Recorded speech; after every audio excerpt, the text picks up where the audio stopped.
Now, let's get a closer look. The liver is the largest internal organ in the body, and it weighs about 1.5 kilograms. It's surrounded by a capsule of fibrous connective tissue called Glisson's capsule. If we look at the liver from an inferior view, which is a view from the bottom of the liver, we can see that it is divided into a large left lobe and right lobe, as well as two smaller lobes called the quadrate and caudate lobes. The liver parenchyma, or functional tissue of the liver, is organized into thousands of hepatic lobules, which have a dual blood supply that comes from terminal branches of the hepatic portal vein and hepatic artery. The blood then flows through sinusoids, surrounded by hepatocytes, before draining into the lobule's central vein. Hepatocytes are the main functional cells of the liver that perform a large variety of functions, including the production of bile, a number of plasma proteins, and non-essential amino acids, the metabolism of fat, carbohydrate, and protein, the storage of glucose, vitamins, and iron, and the breakdown or detoxification of metabolic waste products, drugs, and toxins. The hexagonal shape of the hepatic lobules can be identified by their slightly darker edges and the prominent central veins in the center of each lobule. The portal triad consists of a bile ductule, portal venule, and arteriole. After identifying the lobule, it can be easier to locate portal triads in an image, since they're typically located at the corners of the lobules.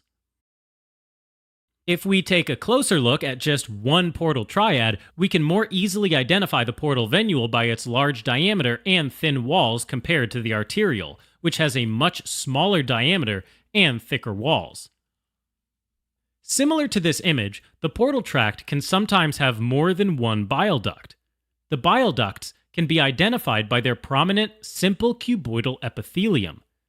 Also in this image are a couple small lymphatic vessels, which have even thinner walls than the venule.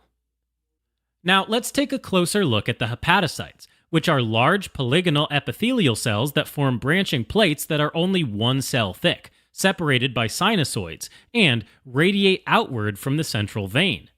The sinusoids carry blood from the hepatic arteriole and portal venule to the central vein, while the bile canaliculi or capillaries carry the bile produced by hepatocytes in the opposite direction in order to drain into the bile ductules.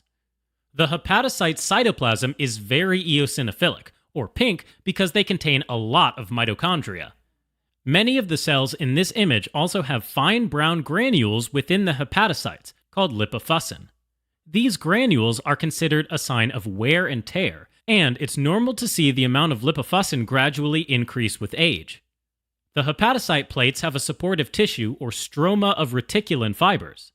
These fibers are difficult to see with an H&E stain, but a reticulin-specific stain can be used in order to visualize the fibers and hepatocyte plates better.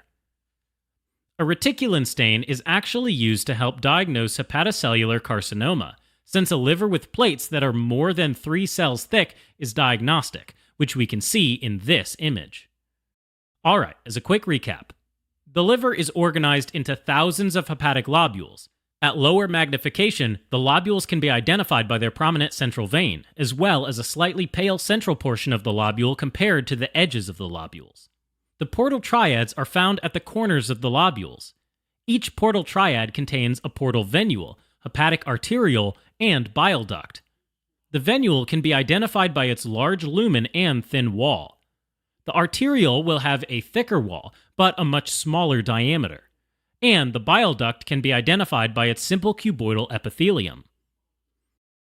The hepatocytes are large polygonal cells with very eosinophilic cytoplasm and basophilic nuclei. The hepatocytes are organized into branching hepatocyte plates of cells that radiate out from the central vein. And lipofuscin is a sign of wear and tear seen within hepatocytes as fine brown granules.